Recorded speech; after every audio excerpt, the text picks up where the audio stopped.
Good morning, good afternoon, or good evening. Wherever you are in the world, welcome to this webinar event today. This is Martin Jarrold. I am the Vice President for International Programme Development with the GVF, and I am standing in today for David Meltzer, and I will be acting as moderator for this panel. I'm pleased to welcome you all to the 8th of GVF's acclaimed webinars. These are organised in association with Satellite Evolution, and today's proceedings are with the kind support of AVL Technologies. Now, AVL delivers mobile satellite antenna systems and positioners with innovative designs, technical superiority, and reliable performance. And perhaps most relevant to today's discussion is the range of AVL's mobile broadband VSAT antennas, which are compact, rapidly deployable, self-contained antenna systems that facilitate near instantaneous broadband satellite communications capability in almost any field environment. And with that, I'd like to go on to introduce our panelists. Joining us today is Christian Patero. He is the founder and chief executive of Pacific Broadband Satellites. Now, Pacific Chris has leveraged his decades of experience with SES and with Meosat to lead a company, which, with the recent launch of Pacific One, is now bringing high-speed, low-cost connectivity to remote regions of the Asia-Pacific region. Dorit Oren is the Director of Product Marketing and Corporate Communications for Gilat Satellite Networks, which is enabling cellular connectivity to millions of people in unserved and underserved communities in Latin America, in Africa, and indeed other parts of the world. Kevin Cohen is the General Manager of Viasat's Global Community Internet business.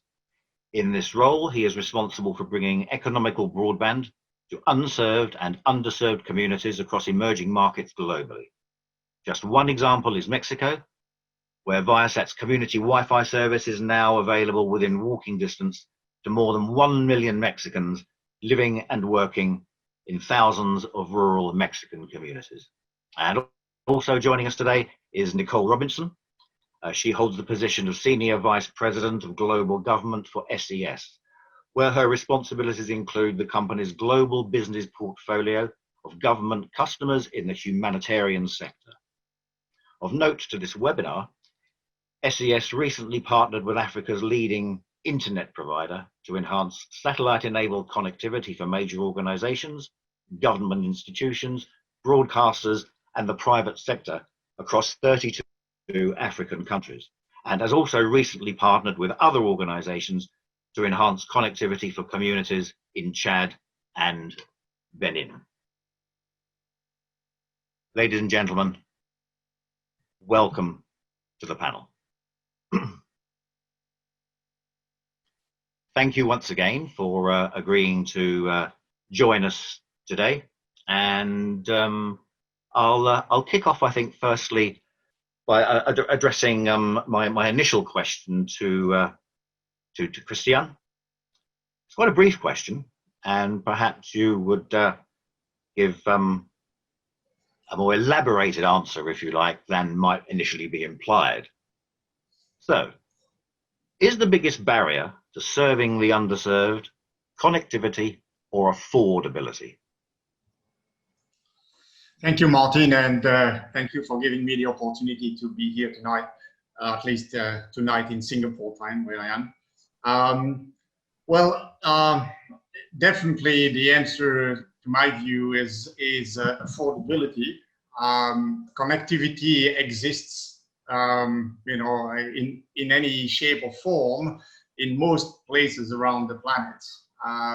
You just have to have the money to pay for it and to pay for the infrastructure that comes with it.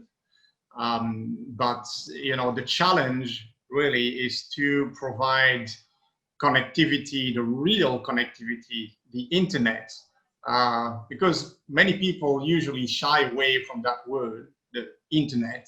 I don't use it. I don't hear it in many conferences or panels. That actually what we deliver is connectivity, access to these communities to the internet.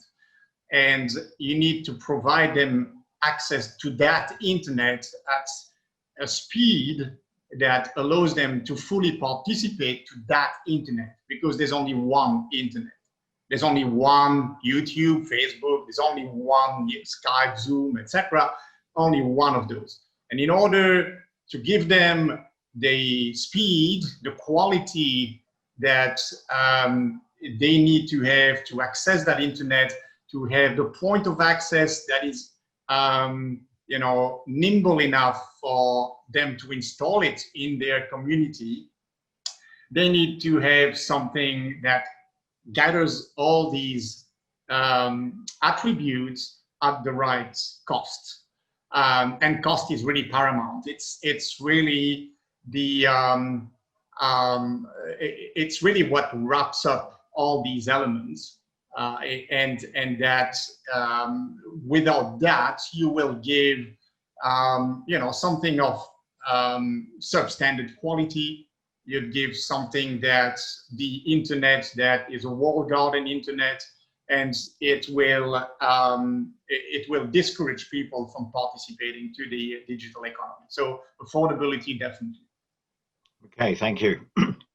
Dorit, perhaps you could give your perspectives on this.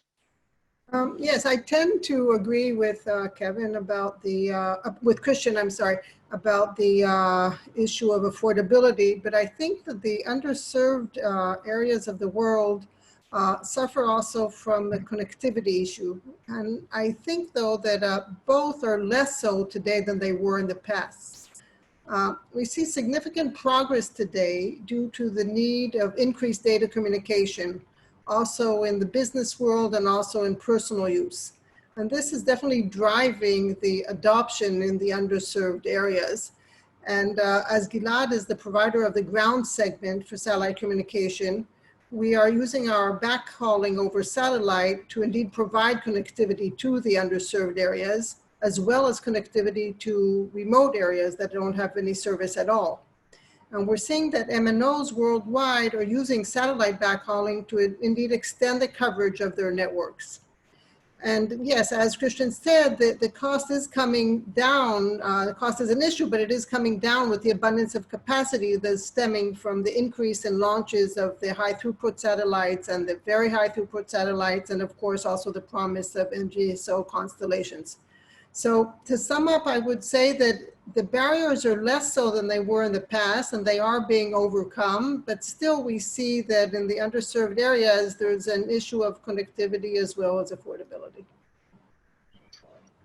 Yes, I see. Okay, thank you. And Kevin, on this same topic, and in terms of considering the balance between the connectivity and the affordability, with reference to your specific area of expertise, community Wi-Fi, how does it balance up between the needs of the individual consumer, as it were, and the business? Yeah, Martin, that's a great question. Basically, you have two parts to it. Right now, there's a lot of places in the world that have no connectivity, and the barrier to entry is really cost. And we know satellite can get anywhere, but you need to deliver satellite in a sustainable way. It needs to be economically sustainable, and it needs to be something that the end user actually wants. And so with our community Wi-Fi solution, we've leveraged the Viasat bandwidth economics of the Viasat 2 satellite, as well as what's coming with the Viasat 3 satellite with terabits of capacity to be able to deliver broadband to the end user anywhere they are in the world.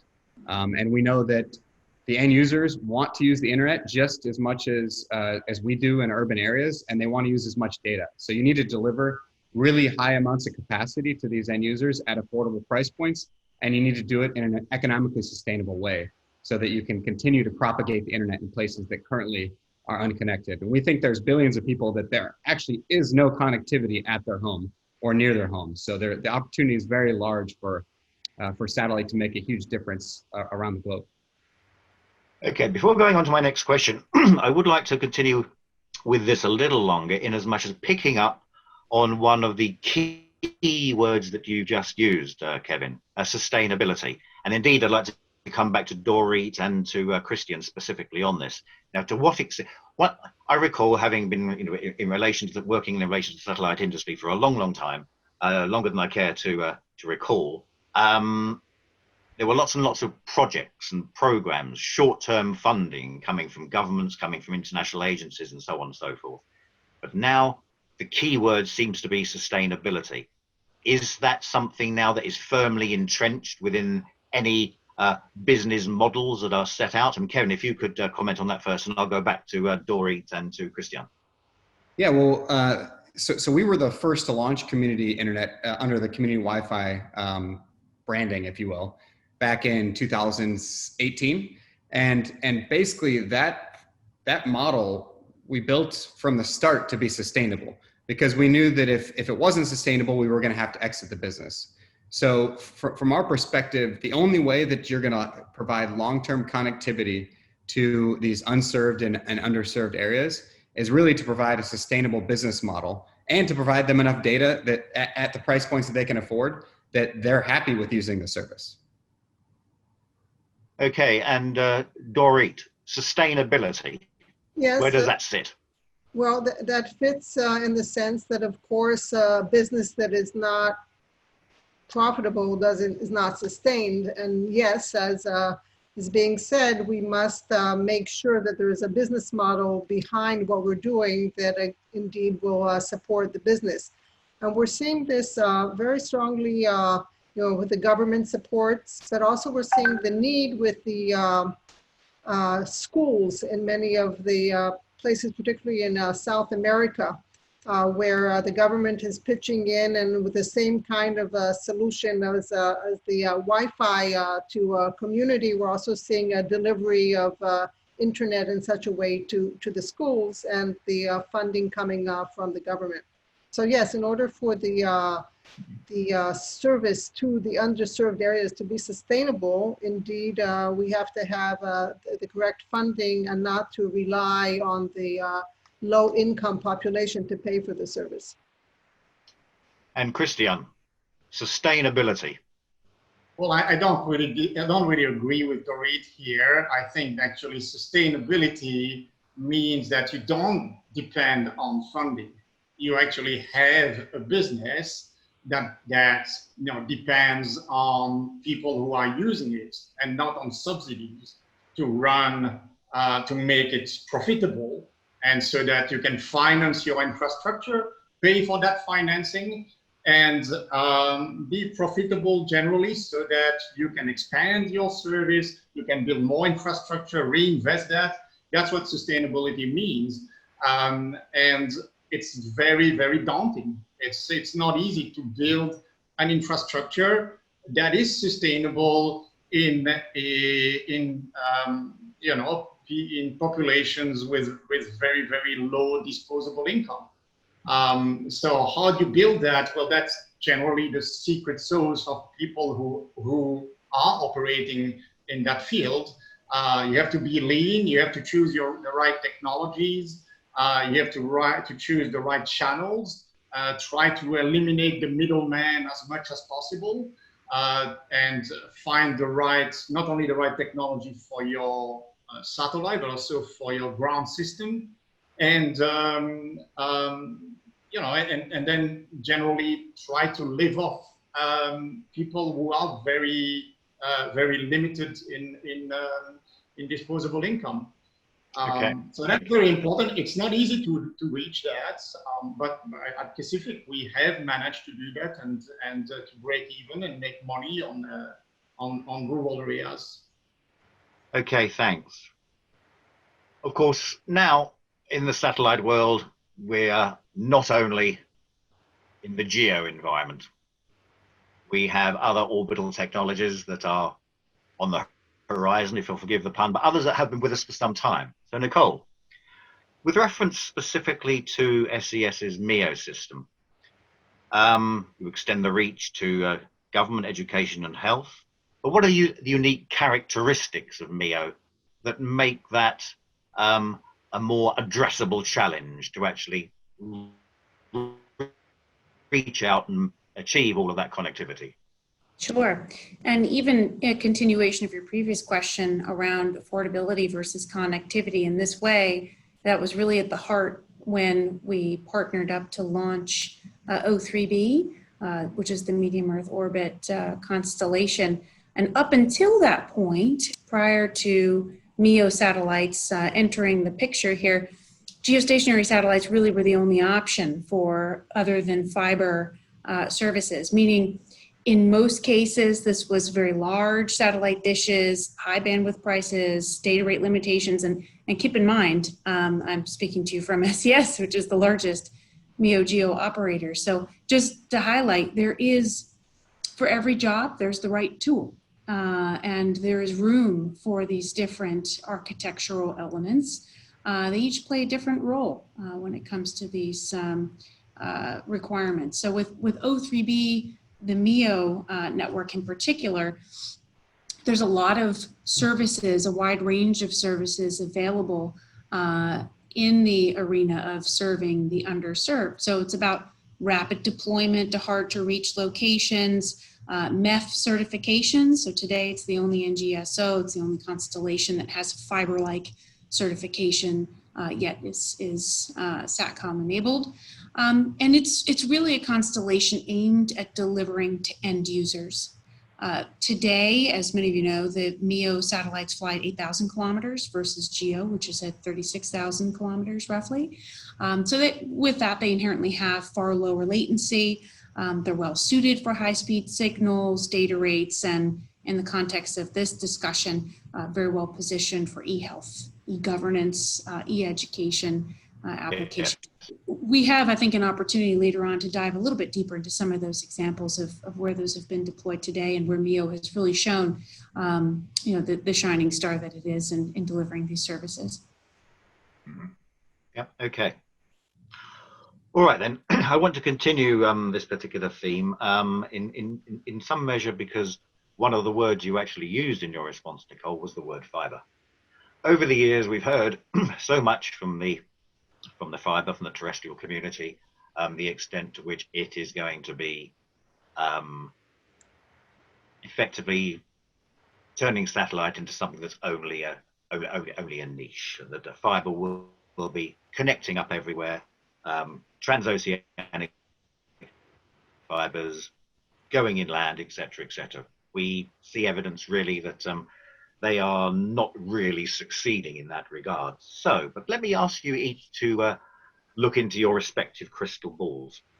Will there, in 10 years' time, or even in 5 years' time, still be a role for satellites in connecting the underserved communities? Is this a temporary thing that satellite is fulfilling, or is satellite's role permanent because there are no alternatives?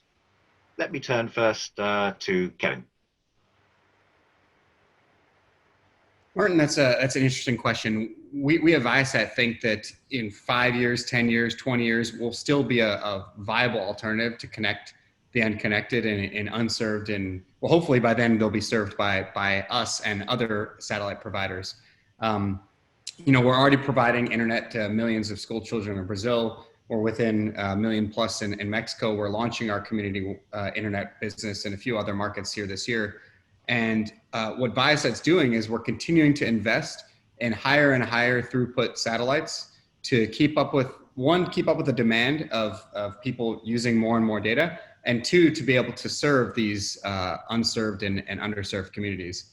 So we think that there's a niche for our business for satellite to connect unserved and underserved. And we expect even in 5, 10, 20 years that the cost of our connectivity will be more affordable and lower than running fiber out, to the communities that we're connecting.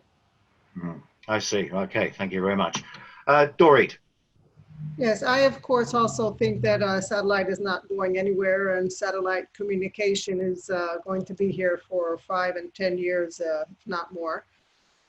The increased dependence on data communication is causing constant growth in the need for connectivity and additional bandwidth worldwide. And this, of course, includes the underserved areas.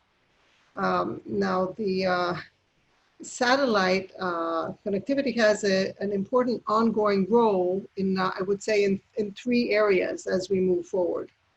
First, and very briefly, is the fantastic investments in NGSO constellations, touched on a little bit before by Nicole. But they will drive further adoption of satellite-based connectivity worldwide. And even if initial business cases focus on high-end applications, the backhauling cellular networks or backhauling to Wi-Fi villages are going to support the underserved, even if terminal costs are high. You know, this will be done with the prepaid models.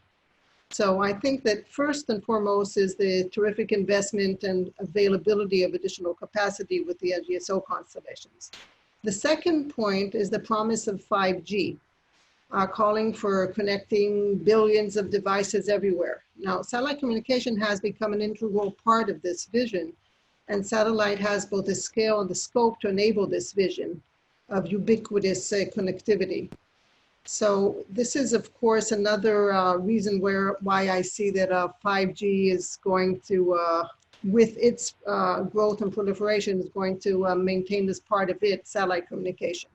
However, to this point, the satellite ground segment manufacturers must meet some of the 5G requirements. And maybe I'd like to mention briefly the three dimensions that need to be answered to connect into the 5G architecture. And the first is the high speed. 5G speeds require that the ground segment have modems of over 1 gigabit per second. And the second is low latency. Of course, the 5G requires significant reduction in latency that's coming about from the NGSO constellations. But of course, in order to work with them, the baseband has to be able to operate with these constellations. And as far as I know, many of the ground manufacturers cannot work with NGSO constellations.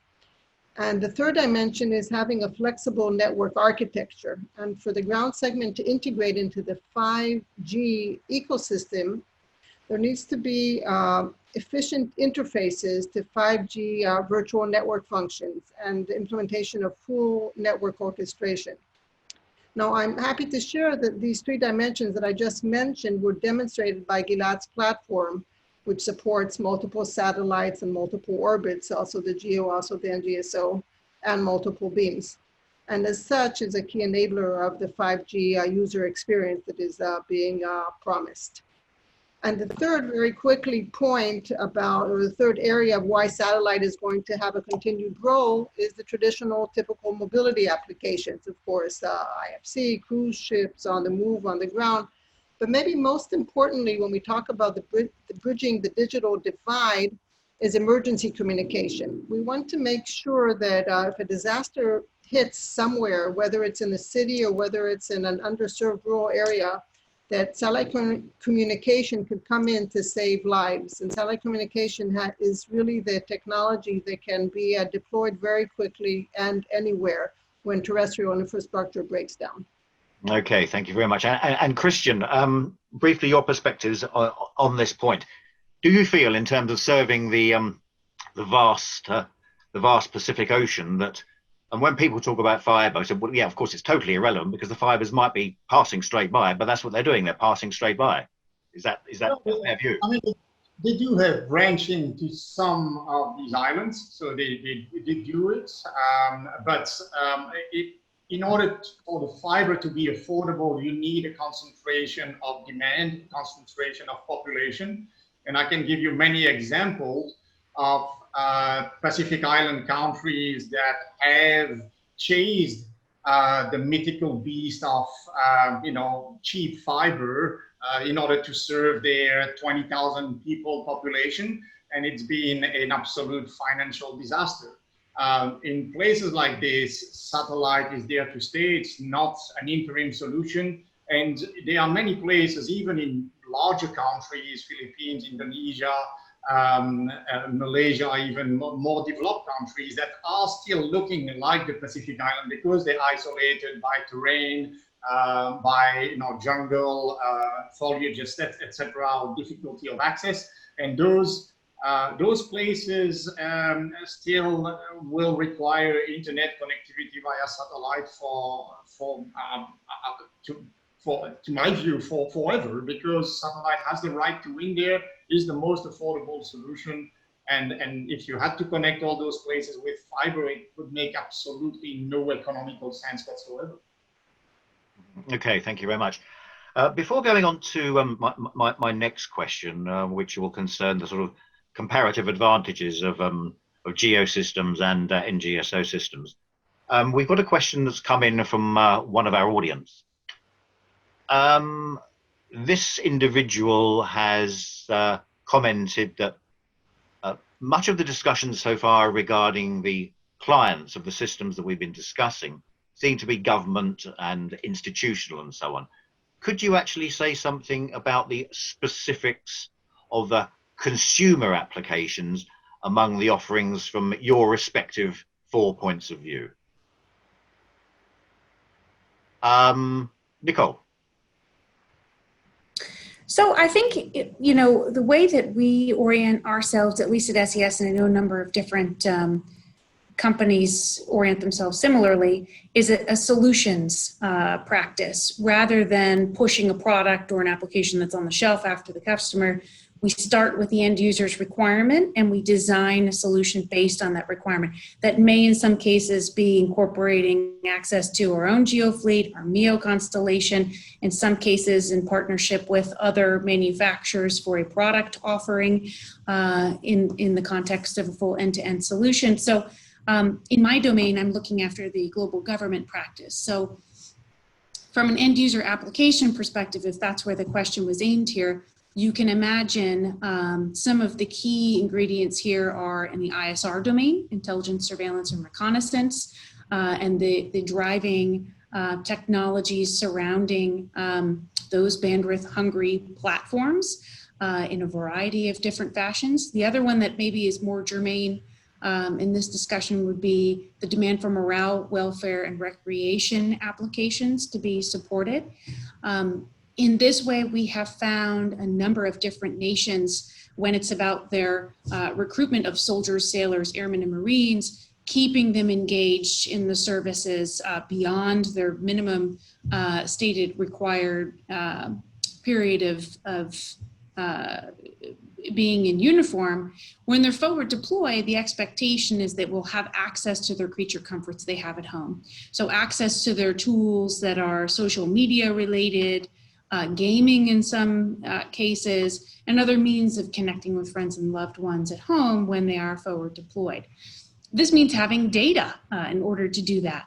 So we're seeing that navies worldwide, for example, at the application level are revising their plans to deliver that sort of MWR capability to their sailors, increasing that retention rate of the talent over time.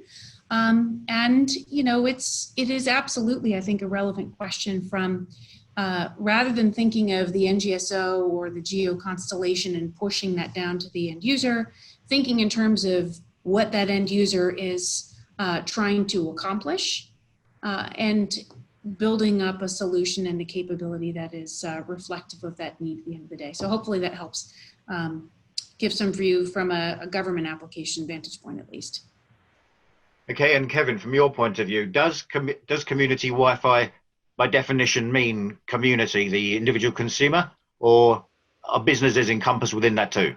Yeah, I mean, our goal is to provide internet service to the and connectivity to the end user.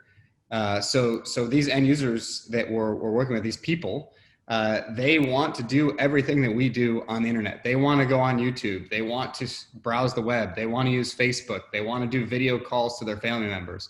So we design our systems to be able to allow them to do that. And by bringing really low cost capacity, really affordable capacity to the market, we're able to allow them to do as much as they can to get close to the same experience that you and I have. So our goal is really to tailor to these end users and these people, similar to what the experience we get. Okay, Dorit and Christian, more or less the same question to you, but we've had a question come in from one of our audience.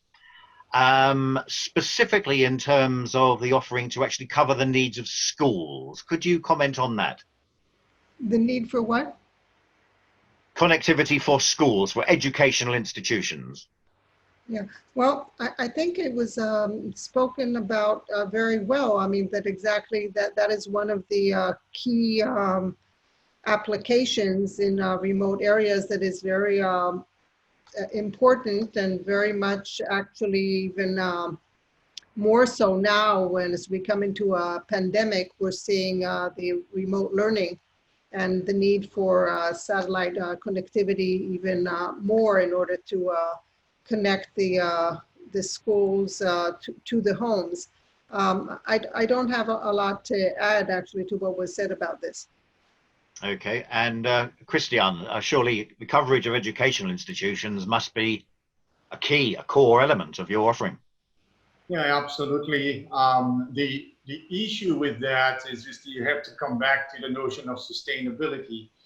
There's not always funding for connecting schools, even though the needs are there. Many of those school budgets do not include even $100 for connectivity. So sometimes what you have to do is to use the schools, for instance, in a creative way where the school connectivity is subsidized by the community. So by people who buy vouchers on a community Wi-Fi, they then create a traffic on a VSAT that is installed on a school, and some of those profits, a part of the profit of that VSAT, would then be redirected to connect the schools.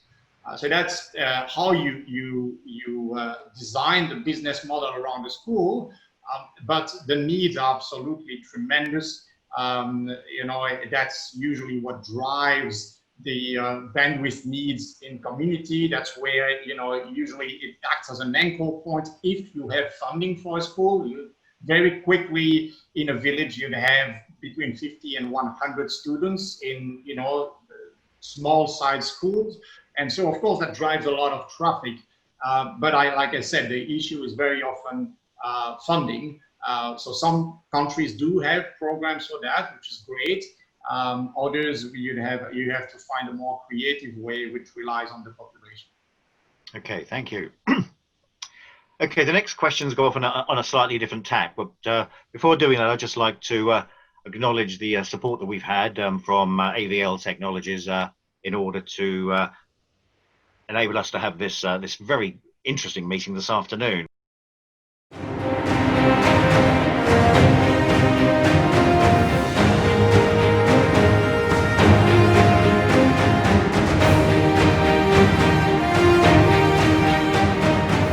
Family of integrated terminals from AVL Technologies.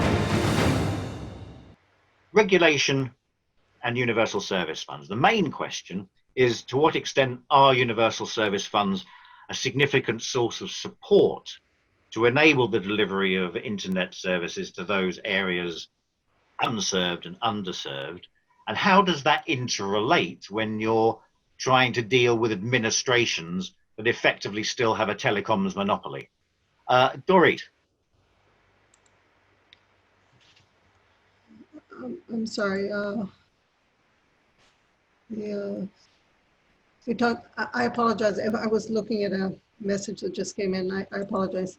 Effectively, it's the interrelationship between the regulatory environment where a given administration still effectively retains a telecoms monopoly, interrelated to universal service funds and the contribution that they can make to actually give greater acceleration to facilitation of serving underserved communities. Yes, well, we have seen this a number of times in South America, exactly to that point, that often the government steps in, or the regulator actually, in requiring an MNO to go ahead and provide connectivity to the areas that are lower ARPU and less attractive for them, in order to give them, for example, additional permissions to enhance their network for the higher, for example, moving to 4G. In order to move to 4G, they were asking them to go ahead and supply connectivity to some remote areas. So there's an interplay between the regulator and the need of the provider to make sure that the amount of coverage is more universally done, and not only for those who can pay. Okay, thank you. Nicole. Yeah, Martin, when you talk about the relationship there with systems like Universal Service Fund, I think it's an interesting connection there. So in the case of Universal Service Fund, of course, that they promote universal access to data and telecommunication services, which we certainly applaud and is thematic here with what we're discussing for this panel. But in places around the globe where you find other development type programs that are enabling developing populations to bridge the digital divide, enable access to critical communications infrastructure that is otherwise unavailable. I can think of two pretty meaningful examples at SES that we recently experienced to share. The first would be in Burkina Faso. So in this way, the government of Luxembourg within their development agency partnered up with Burkina Faso in an effort to initially deploy an e-governance network that at 400 sites would allow the population to participate in voting. Something very, very near and dear to most of us, in enabling a population to weigh in on how their future governance of their country will take place. That then further expanded into a broader need to get access to rural parts of the population. And I think there was a question from one of the participants here, germane to this as well, having access to that data. We did then engage the MEO constellation in order to further deploy the network, give that fiber-like connectivity for the purpose of e-health, e-education, other e-governance platforms. And one of the other obstacles, I think also referenced in the questions here, was how do we best get the equipment, get the services into a country that in many locations does not have paved roads, does not, has other obstacles to present. And the answer there is partnership. Working with the host nation, working with other organizations, so essentially incentivizing the industrial base of that country in order to deliver the capability. That really was, to use Christian's term, the secret sauce there in making that a success. But powerful example of a developed nation, in the case of Luxembourg, supporting a developing country to bridge that digital divide. There's a number of different examples like that. Another one more recently has been with the Belgian development agency called Enable, with a similar mandate, this one more global in nature. However, the deployment of their first sites across Africa, we've been quite pleased to take that under our wing in partnership with Enable and SES, and just as recent as last week have had those sites rapidly deployed, even against COVID travel and other limitations there. Again, leveraging the partnership in country, in those host nations, and the support of the Belgian government to make that a success. So I think for all of the panelists here, certainly for Gilat, for Viasat, for Pacific and others, this industry certainly represents itself with such a golden heart in these cases, as do the governments that support these programs. And I think it's in large part what keeps most of us excited about doing what we do every day. So really good question. Thanks for connecting those two dots, Martin. Okay, thank you. Christian, you deal with many, many nations across the Pacific. What's the positioning regarding universal service funds that you've been able to leverage off of or have had to negotiate the regulatory environment in those respective nations? Well, I must admit that I haven't seen a well-developed universal service obligation fund in a country that still practices telecom monopoly.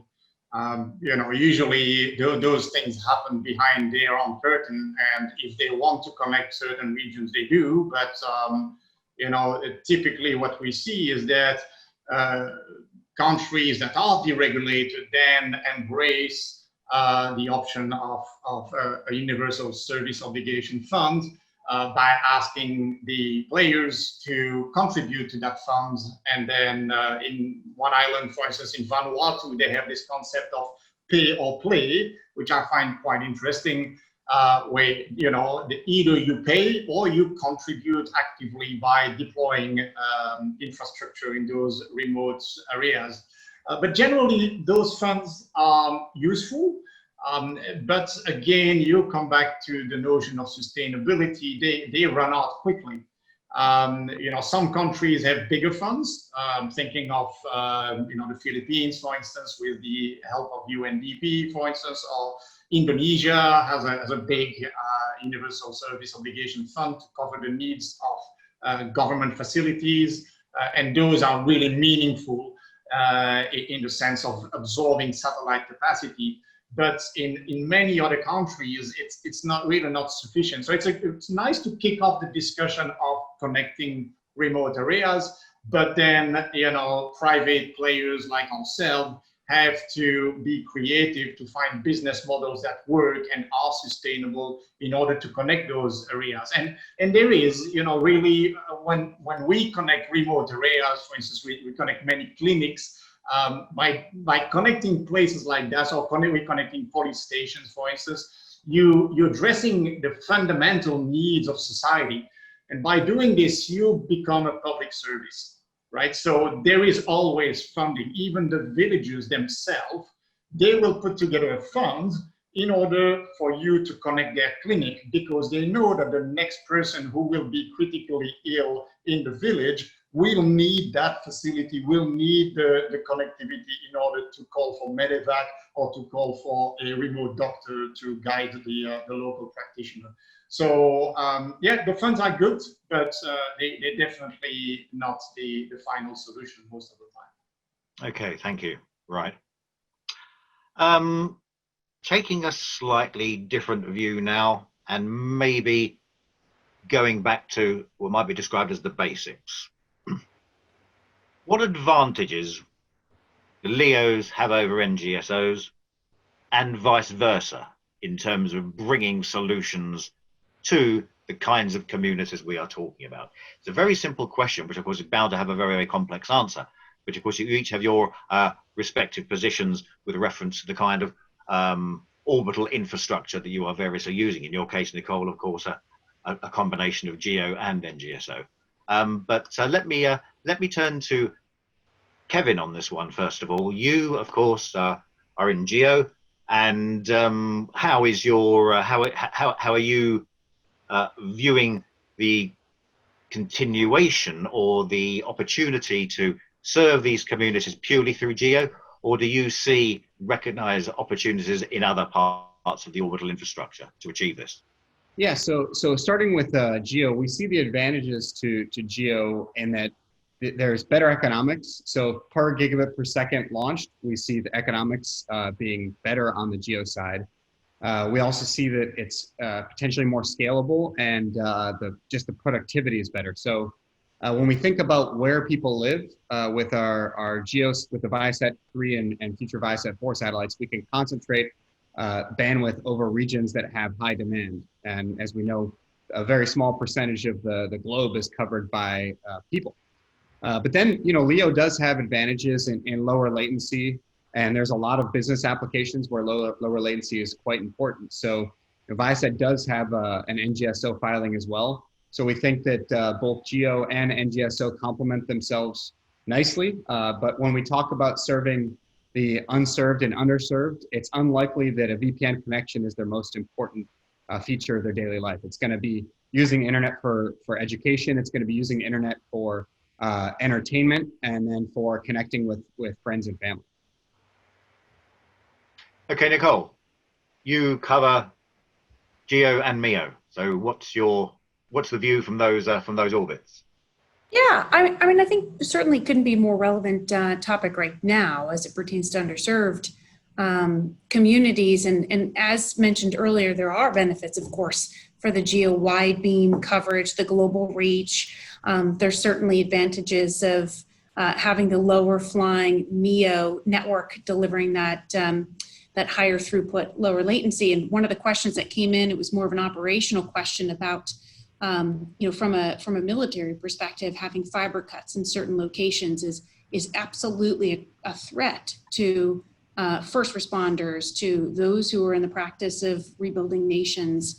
It's something that we're seeing in many cases across Africa, where MEO, with that fiber-like capability, can quickly restore. In fact, we did this in Somalia just a couple of weeks ago. Within hours of the fiber disruption, our MEO service was back up and operational at the same level of standard. In many cases, I would argue at a higher level standard than that of fiber. But not to digress there. I think if we think in terms of MEO Geo and what they're able to deliver today, or NGSO and Geo, what they're able to deliver today, this couldn't be more timely. I mean, what's happening now? What we heard this morning from UNICEF in the examples that they had put out of the impact of COVID-19, roughly 1/3 of the world's school children are in a position where they can't access their schools during a remote learning situation.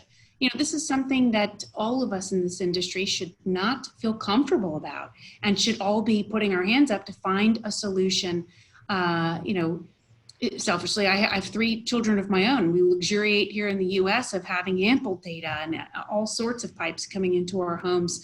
And we're still, negotiating with one another on who will have access to the tools that they need at the time. You imagine what that looks like in remote places around the world, and what that means for the future of those societies with not permitting access to e-education platforms for 1/3 of those students. What's happening here in the US right now with the hurricane that's bearing down on us. The question is, how can we yes, appreciate that there are benefits of GEO, there are benefits of NGSO. I think it's an important time as an industry for us to get to a place where we say there's an important role for both. Let's find a way of bringing the best of what we have as an industry to helping those in underserved communities, those experiencing pandemic and other natural disasters right now to do what we do best. Okay. And from your perspective, Christian, Will LEO really have any relevance when your footprint of consideration, your footprint of concern is so many nations, so spread out, very small in a great big blue sea? Well, the answer is no. I don't see a future for NGSO in those locations. Yes, perhaps on the North and South Pole, that are difficult to serve with GEO, but other than that, I don't see any advantage of non-GEO satellite for those underserved communities. Latency is entirely irrelevant for the applications that we see there. The complication of the ground system and the price of the ground system for these NGSO make it really difficult to deploy in those locations. GEO is simple, it's inexpensive, the bandwidth is, to my knowledge, cheaper on GEO. You have a huge economy of scale, like Kevin said, of concentrating your bandwidth where people really live and where it matters. New GEO technologies are coming online where you can software define your footprint. So the number of nations in your line of sight is irrelevant. You can produce 5,000 beams if you want. So yeah, I don't understand the positioning of these LEO constellations that I've seen in the press tell the world that they're going to serve the underserved communities. Their applications are entirely different. To me, they are going to serve defense industry very much, yes, because their advantage is a global constellation. It's a global coverage, and that's very appealing for the navies of the world, for the air forces of the world, but not, serving the underserved communities. with NGSO is a complete fallacy. It's hiding the real aim of these constellations, and yeah, the crumbs may be left for the for the remote communities, but you know, their terminals are going to be way too expensive for rolling it out on a meaningful level. Thank you. Dorit, Yeah, you're not an operator, so what's your view? well, I tend to agree most with Nicole that there's place for both. I agree with Christian that there's a lot of disadvantages, and clearly when we talk about the consumer modem, it's way too expensive with the tracking antenna. Therefore, the high-end applications are the more relevant ones for NGSO, and I don't think we can neglect the true global coverage that NGSO provides. There's a lot of remote areas that are not covered by GEO. I think there is really the direction of the high-end applications initially with NGSO, but I think some of the underserved areas will be served more with the backhauling of cellular and backhauling to Wi-Fi villages, where the cost doesn't fall on the consumer per VSAT, but more like for a certain kiosk or in a certain village to bring the connectivity there, not per person. Okay, thank you very much. I'd like now to pick up on a couple of terms or a couple of words that Nicole mentioned. She was courageous enough to actually introduce into this conversation the term COVID-19, heavens above, talking about it again, and also the word hurricane. So that brings in the whole issue, if you like, of disaster response in some form or fashion. The first, it's a two-part question, really. What has the pandemic taught us about satellites' ability to respond to disasters? And linking into that, the role of satellite with reference to the emergency response and business continuity side of things, as opposed to the more general serving of underserved communities. Perhaps, Christian, you'd like to go first, because of course you're part of the world. You don't get hurricanes, but you get something, I believe you get cyclones. No, typhoons, that's it, isn't it? Typhoons. Oh, so we have typhoon and tropical cyclones, yeah. Yeah, so we have participated to 3 disaster recovery. One was recently a serious tropical cyclone that crossed Melanesia, a category 5 cyclone. It's very, very difficult to work in these environments as a responder, you know, as a contributor to the responders, because of course when it strikes, people want charity, people want everything for free, and you know, yes, you can do that, but in the end, you want, you know, you need to be sustainable. It comes back to sustainability. You need to make sure that you build a business model around that. So we have tried to develop platforms for disaster recovery so that we can sell these platforms ahead of time. It is very difficult to sell that to governments or responders because usually they respond. They don't plan very well. And, you know, we see that as well with fiber cut, for instance, which can be disasters as well, because countries are all of a sudden cut off from the rest of the world and back to the digital dark age. And again, they don't plan for that necessarily. So it's quite difficult to do that. You need to have a very well packaged offer with a specific product for that. We have developed what we call CommsBox, which is an all-in-one system that responders can deploy, and they don't need to activate it. It's pre-activated. They can deploy it, roll it out whenever they want.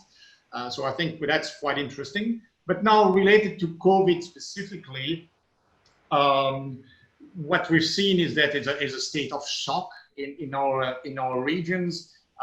There's been a very deep lockdowns and for very long times. For instance, the Philippines were in military lockdown. So there were curfews and districts deployments of military presence that didn't allow people to circulate. So people were very, very much shocked, and governments were shocked. And the first thoughts were around protecting the population, preventing movements, and not necessarily on connectivity. However, those countries very quickly realized that they didn't have any news from some regions of their country because those regions don't have connectivity. And that was very much the case in some Pacific islands. Some Pacific islands only had news from the neighboring island, but the outer islands gave no news because no boats would go there. They were in lockdown. So the good thing is that those governments have come to realize that there was a problem and are now rolling up their sleeves to bring satellite quickly in the mix of telecommunication and to connect those outer island and those remote locations. I think that's what COVID has taught, especially to those customers and governments. Okay, Dorit, what do you think we've learned from the recent experience, and indeed the broader generality of disasters of different types? Well, Gilad has a lot of experience in providing solutions for emergency communication. And now with the crisis of the COVID-19, we're definitely seeing a use for some of these solutions that we have. Of course, we all understand that as a result of the social distancing and the work from home, there's an increased need for capacity to the home, and most often the satellite communication is coming in the areas that are not served.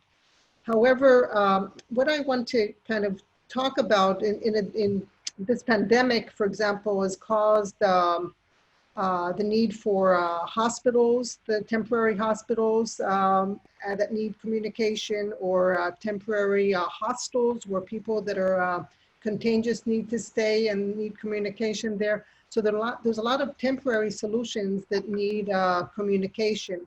And Gilad has provided a very significant list of solutions to provide communication to these kind of situations. And this is an important point that I want to make, that the advantages of satellite, of being record time in deploying and being able to reach everywhere or anywhere, is exactly what is needed in the times of crisis, like, for example, with this pandemic. But maybe I'd like to explain more about the types of solutions that are used for emergency communication. Often trucks are used, vehicles that are often called a COW, C-O-W, that's a cell on wheels, where on the vehicle we have also a cell and also a BTS and also a VSAT, and they drive into location where there is some either fire, flood, some kind of emergency. They get as close as possible and they pop up the equipment and they provide the service when the permanent solution, is terrestrial solution, has failed. Now, the solution also includes what we call flyaway, which is like a suitcase that when opened up, a tripod comes out and a VSAT can then be put near a cell that is still working. There's drones and balloons where on the drone and the balloon sit the cell and the VSAT is on the ground. So there's a lot of ways that Gilad has experience with to provide solutions for disasters worldwide. And maybe just to close with a very interesting example of the largest emergency network service network, that's in the UK. That's the network of EE, now part of BT. This is an example of something that was sponsored by the government with £1 billion, and the Home Office is sponsoring this emergency service network on top of EEBT's network that goes across the UK, serving 99% of the population. So this is a 4G network that is really providing the emergency response required. And the satellite part of that is being done by Gilad with our partner Avanti, that it's their capacity that is being used. So the bottom line I'd like to say about this emergency service, that It provides the high priority communication to the first responders, but also provides communication to the entire population. So this is a very important service that satellite communication provides, and it's important that it provide it not only to places in the cities, but also to rural areas. It's the responsibility in the underserved areas to also be able to save lives in times of emergency. Okay, thank you. We're rapidly running out of time, and I'd like to bring a couple of final comments in, one from Kevin and one from Nicole. And on the theme of the disaster response, business continuity, continuing that theme. Now, Nicole, first, of course, SES has strong institutional relations in the disaster recovery environment. I'm thinking with the Luxembourg government that you mentioned earlier on. I'm also thinking with SatMed, which I believe comes out of the Luxembourg authorities. And you have a particular division within SES as well that actually focuses on very, very rapid response to these environments.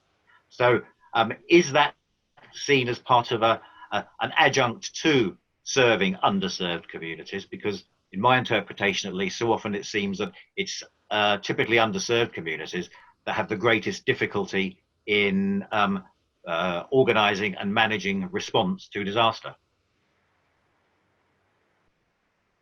Yeah, I think that's true. But there are some lessons here, I think, from recent, as we call it, HADR, humanitarian assistance, disaster relief efforts that can be applied both to the underserved communities and really commercial industry and, global response to the unknown. In this way, I think there's been two rather palpable lessons that we've learned since we've stood up this HADR Center of Excellence at SES in the last 2 years. First would be that we need to support a spirit and a culture of preparedness. This is in our industry. This is with, not just from a customer perspective, but just globally, advocating for a culture of preparedness. We do this within SSPI, which I'm really proud to recently have been appointed president of, and making sure that we're all active advocates of that very theme. So it's about having your communications infrastructure, your first responder infrastructure already pre-provisioned so that when something happens, God forbid, you're able to dial up your capacity, you're able to dial up your connectivity. You're not placing in new infrastructure when something happens, you're ready. So rapid deployment kits, I think Dorit mentioned that earlier, as did Kevin from a VISAT perspective. That's thinking along the right line. I think if we put on our corporate responsibility and HADR hats, we realize that we need to help our customers prepare for the unknown. So that culture of preparedness is particularly key. The second thing we learned in the last 2 years is in terms of partnership. So yes, most of us operate global infrastructure. We put out there this global message. But it's that local partnership that is the difference between having a rapid and successful deployment and restoration of service and not being able to get there in time. Having those relationships already in place, so shipping logistics becomes easier, other ways of navigating in and around an area that has lost all vital infrastructure and communications infrastructure, that's key. So I would just leave those 2 points, that culture of preparedness and partnership at the local level is vital to any HADR success. Thank you. And very quickly, Kevin, the role of community-based Wi-Fi in disaster response, just very briefly. Yeah, well, so the advantage of satellite is you can go in and install quickly and you've got connectivity and you don't need any terrestrial infrastructure, and the terrestrial infrastructure is often knocked out in these areas. So at least what we've seen in places like Mexico, having connectivity is one of the best ways to know that people are safe. So when we see hurricanes hit in Mexico or earthquakes, the satellite infrastructure typically is still up and operating. And so it's the best way for these people to connect with their loved ones and their family members to be able to let them know that they're okay. And it's also a great way for the government to understand what's happening in these communities. Yeah, well, thank you very much for bringing this to a conclusion on those 2 very important notes. Ladies and gentlemen of the panel, thank you. This last hour and 5 minutes has actually gone very, very quickly. I've enjoyed myself, and I'm sure that's true of the many people that have joined us today from various points of the world. Your contributions have been excellent, and we certainly appreciate it. Just to close with further thanks to AVL for helping to make this event possible. And I think with that, we'll draw today's proceedings to a close. And goodbye, everyone. Goodbye.